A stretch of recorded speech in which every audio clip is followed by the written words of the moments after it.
Hey there everybody, I was so honored when Sizzix asked me to create a birthday stamp to commemorate their birthday, and I thought of how wonderful everyone at Sizzix is and how just amazing the relationships are that they create. So one of the things that I really thought about when creating these little designs was kind of all the things in the world that make me happy. So bunnies, butterflies, birds, and flowers are kind of my favorite things. And I just thought that would be a really beautiful way to celebrate Sizzix's birthday and anyone else's birthday. So what we've got here is some Willow Wolfe watercolor paper. It's hot press watercolor paper, so it's ultra smooth and buttery, accepts paint and ink beautifully, and it's also smooth enough as watercolor paper to accept stamping in a really beautiful way. Beside me here, I have some Kalia brushes. I have my Willow Wolfe and Sizzix Media Mat, which is got 12 wells for paint, and it holds tools and brushes on the side. And we've of course got our stencil and stamp tool here. So we're gonna get started. We're gonna position our paper on the tool, and we're going to create a composition.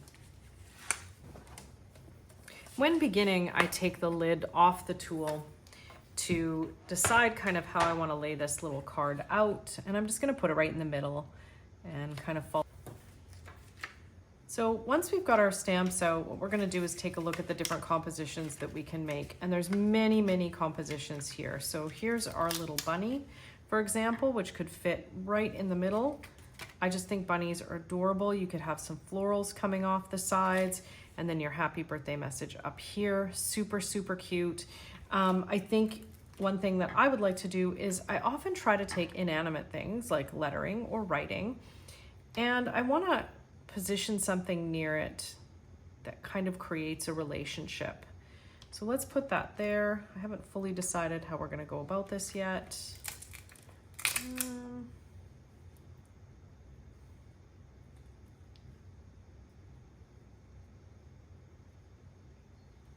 Just moving things around as I go here.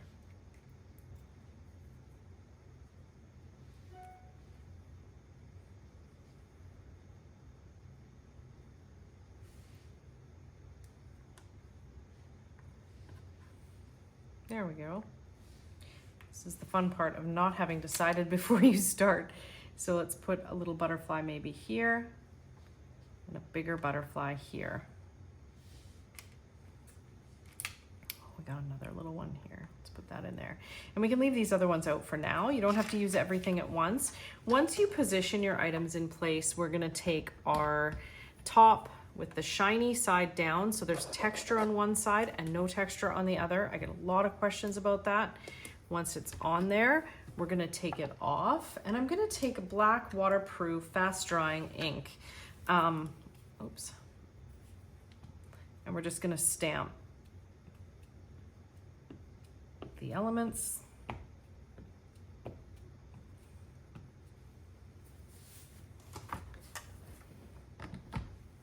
And let's position that there. I always double check that I've gotten all the pieces I want to get. I usually stand up and press down just to make sure, but in this case, I would cover up the camera, so I'm not going to do that. And I'm just looking to see if there's anything else I want to make sure has a little bit more crispness to it. That lettering is just one of my favorite sections of lettering. I love that. So we've got lots happening here in a nice, calm, kind of pretty way. I think that's good. So we're going to take these stamps off, clean them right away. I let my inking dry for at least 10 to 15 minutes before I begin.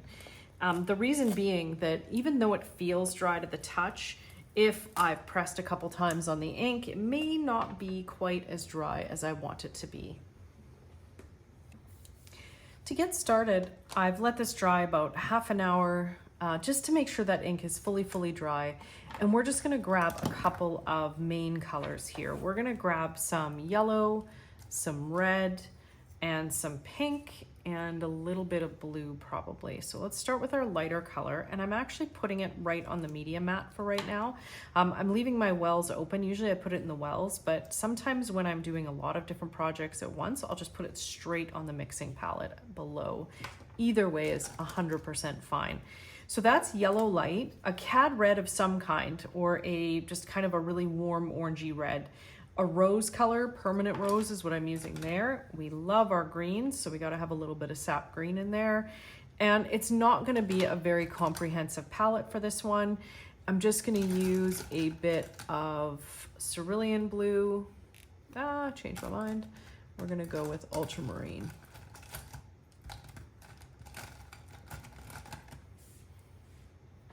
We're going to use a 2-round. I'm using a mauve, not Kalia today. I just happen to have a 2-round mauve in front of me, so that's what we'll use. Any sort of Willow Wolfe 2-round is going to give you really beautiful results. And we want to just begin with kind of our dominant grounding color. So I'm going to take a little wee bit of this red and I'm going to mix the pinker color into it. That's going to give us a gorgeous primary red. And what I want to do is just take a little bit of water, mix it in with that, blot on paper towel, and I'm going to begin by just coloring in. And I might do a couple little petals. I want this to be nice and bright, and then I'm going to drop a little bit of red at the base of the petal while this petal here is still wet, and that's going to seep up a little bit and give me a little bit of a shadow. And we want to do it while it's wet so that it blends right in. That's a little bit dark. I forgot to wipe it off. I always wipe the brush off on paper towel because then I know for sure that I don't have too much paint on the brush. While it's wet, we're going to take some brighter red, drop it into the base.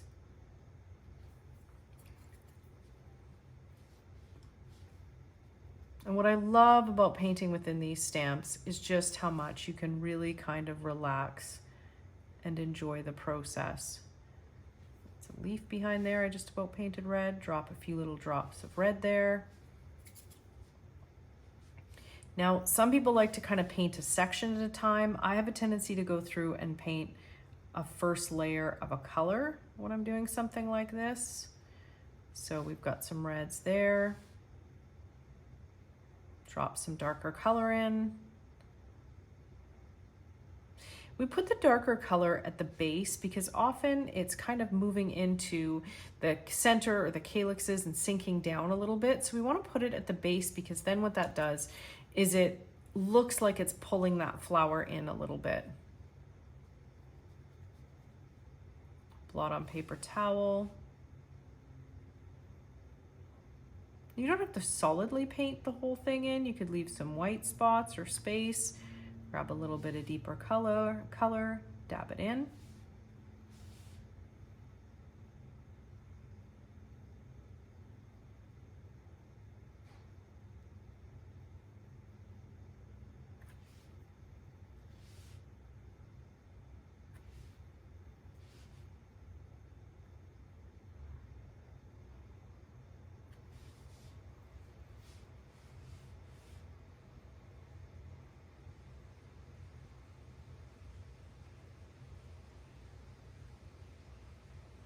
Don't worry if you know exactly what parts are petals and what parts are leaves. It can be a bit confusing when you have little tiny detailed designs, so just guess and don't worry about it.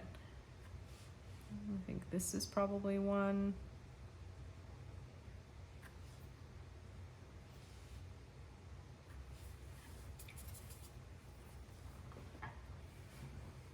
Now, I think while that's drying, we'll move on to some other colors. So we're gonna mix purple.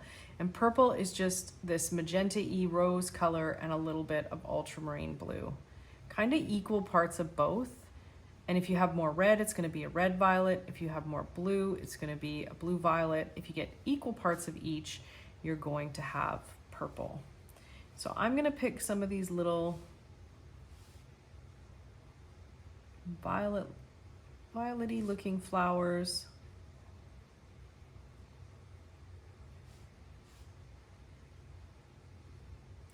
And with the brush as I go, I'm just gonna add some little sprays of color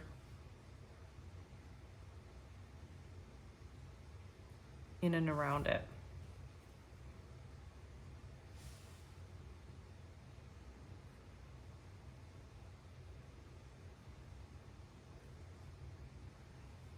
missed some red flowers, I think, back there.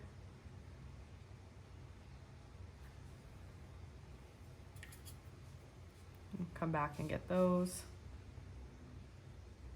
I paint right on the sticky grid sheets and reuse them over and over and over again, so I'm never worried if they get dirty.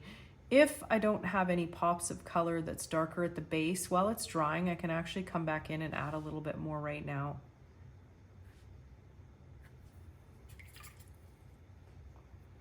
Okay, little hints of violet. Oh, I forgot to maybe add a few little touches.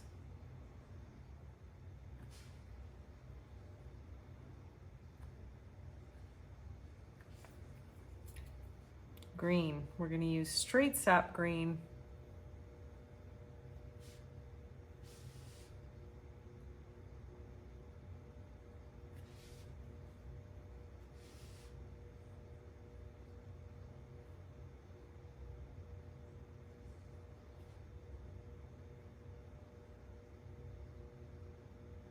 Looks like there might have been a bit of a flower here, so we'll come back in. Flower here I missed. I do this all the time.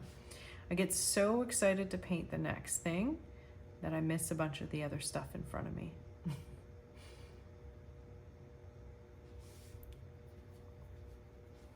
Normally I'm pastels and pinks, and this time I wanted to do some more fiery reds.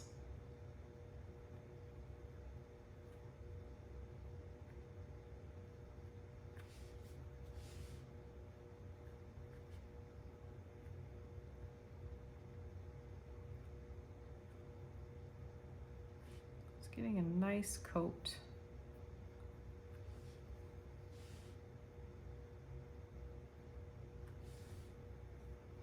Okay, and we're gonna let those areas dry. Before I do that, actually, I'm just gonna make sure I get the red on here. And maybe a little red here. Flowers in the background. And we're gonna move to our butterfly. I'm gonna take a little bit of blue. Very, very soft, lots of water, blot. And while it's wet, I'm gonna take a bit of darker blue, and right near where the body would be, I'm gonna tap some of that color in.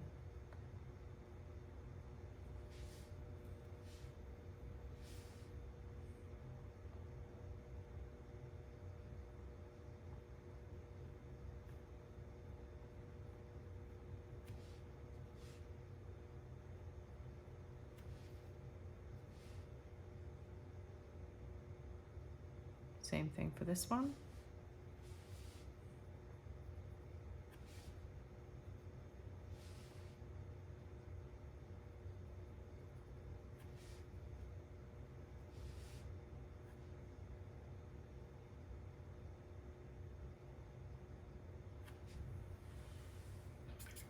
Now, I would like to just kind of give a little bit more highlight. So while it's still wet, I'm going to pull a little bit of that color right out.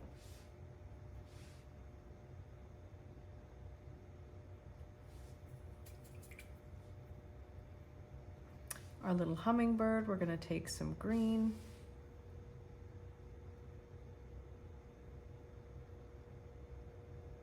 Very tiny little guy.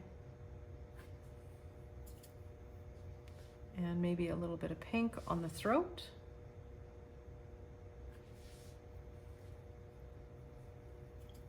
And to tie it into our butterflies, we're going to take a little bit of blue for the wings.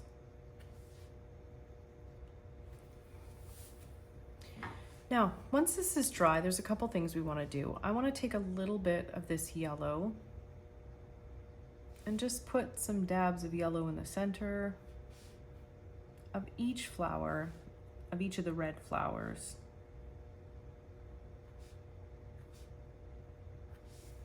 We're going to let that dry. Now we play with some little light washes. So I'm going to come in with some greens. Too dark, and we're just going to move in a circular motion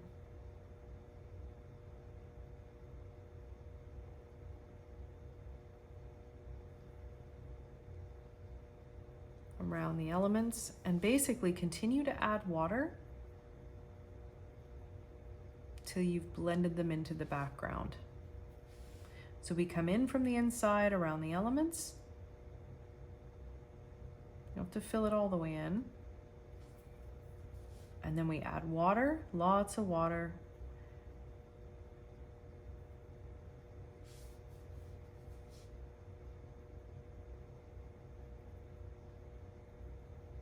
And move it out.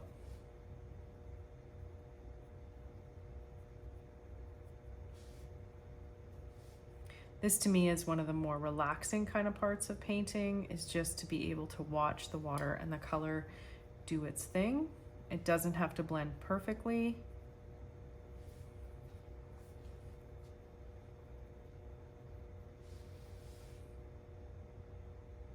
Oops, too much paint on my brush. So we just wipe the brush, soak that back up and push it out. So what you add with watercolor is not necessarily permanent.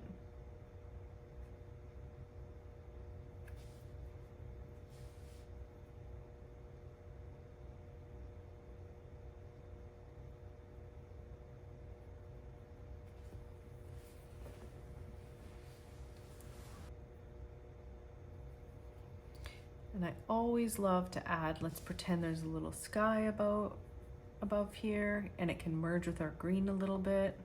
We're gonna pick up a bigger brush. I forgot I was still using my little 2.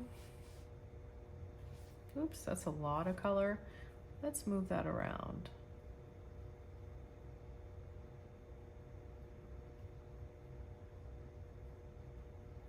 Why don't I put the background color on first? I also get asked this question a lot. The reason why is, 1, I'm never quite sure where my painting is going till it's in there. And 2, your color on your bird will be less pure if you've got color behind it. So I often paint around.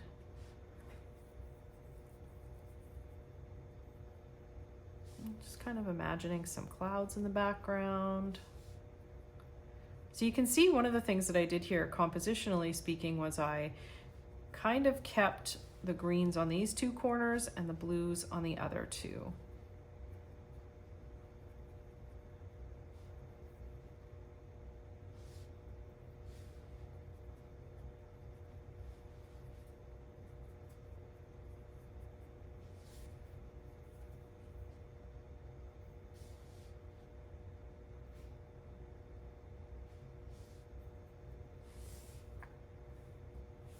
Always a little splatter.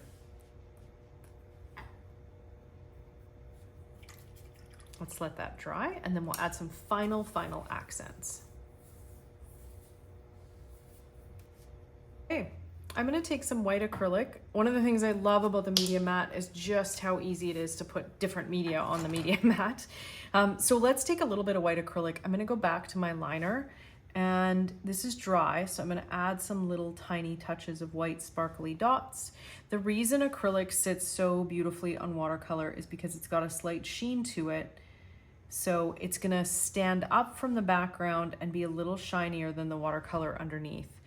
This gives us a little pop, hard to see on camera, but you get the idea. And the acrylic is glossier. So we add just little wee touches, little dots in the flower centers. Too much paint.